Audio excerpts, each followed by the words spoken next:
तेरी बातों में ऐसा उलझा जिया कृति सैनन शाहिद कपूर की रीसेंट फिल्म भी क्या मैड डॉग सुपरनैचुरल यूनिवर्स का हिस्सा है? क्या आने वाले समय में हम एक तगड़ा क्रॉसओवर एक्सपेक्ट कर सकते हैं? अब देखो, इन सभी सवालों के जवाब क्लियर तो नहीं है, बट डेफिनेटली तेरी बातों में ऐसा उलझा जिया के मिड क्रेडिट सीन में हमें एक बहुत बड़ा हिंट दे दिया गया है कि यस, अपकमिंग टाइम में हमें एक हॉरर और रोबोटिक्स के बीच में अद्भुत कनेक्शन देखने को मिल सकता है।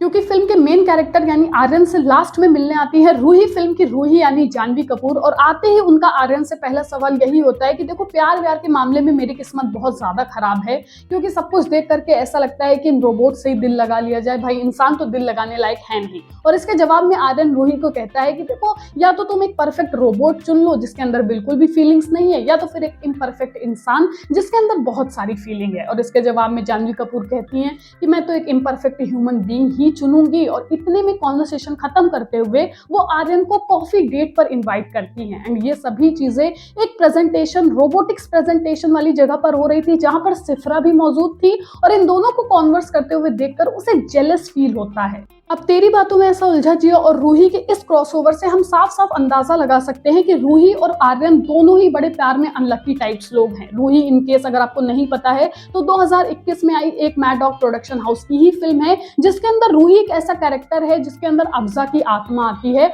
और वो चाहती है कि कोई इंसान अफजा और रूही यानी एक भूतिया लड़की को एक्सेप्ट कर ले। वेयर एज आर्यन भी सिंगल है, तो आने वाले सीक्वल्स में यानी इस फिल्म के सीक्वल में बहुत सारे चांसेस ऐसे हो सकते हैं कि आर्यन अपने आपको एक मौका दे रूही के साथ में, लेकिन प्यार में अनलकी। अनफॉर्चुनेटली आगे चल करके उसे ये बात पता चलेगी कि उसकी जिंदगी में शायद प्यार नाम की चिड़िया है ही नहीं।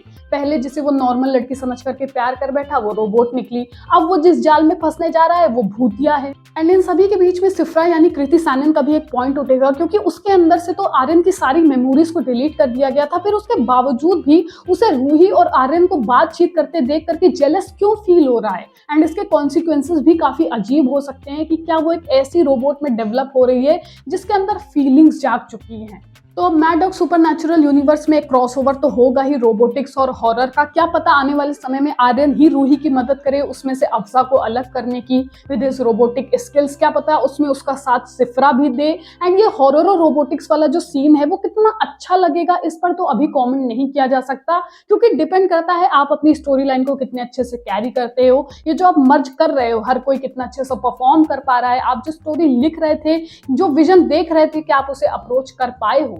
हम तो चाहते हैं कि तुम 56 भोग बनाओ, उसको अच्छे से परोस करके लाओ, लेकिन बहुत ज्यादा देने के चक्कर में प्लीज खिचड़ी मत कर देना लास्ट में, क्योंकि ये एक ऐसा एक लौता यूनिवर्स है मेरी नजरों में जिससे हम एक्सपेरिमेंट और क्रिएटिविटी की उम्मीद कर सकते हैं। ये लोग हमेशा कोशिश करते हैं कि कुछ अलग अलग दिया जाए अपनी ऑडियंस को, कुछ ऐसी चीजें जिसमें हमारा इंटरेस्ट बना रहे। वही सब मांस मसाला नहीं, जैसे कि भेड़िया में भी स्त्रीवर्स घुस के आए, तो इस साल स्त्री 2 आएगी, तो हो सकता है हमें उसमें भेड़िया 2 की भी कुछ हिंट्स देखने को मिल जाए, जो कि काफी मजेदार होगा। तो आई होप कि मैड डॉग वाले संभाल लेंगे and they will do good. बाकी कमेंट सेक्शन ओपन है, आप बताओ आपको इनकी सबसे अच्छी पिक्चर कौन सी लगती है। जो भी आए मन में लिखना जरूर। तब तक हम आपसे मिलते हैं नेक्स्ट वीडियो में। Till then be safe, take care, love you all.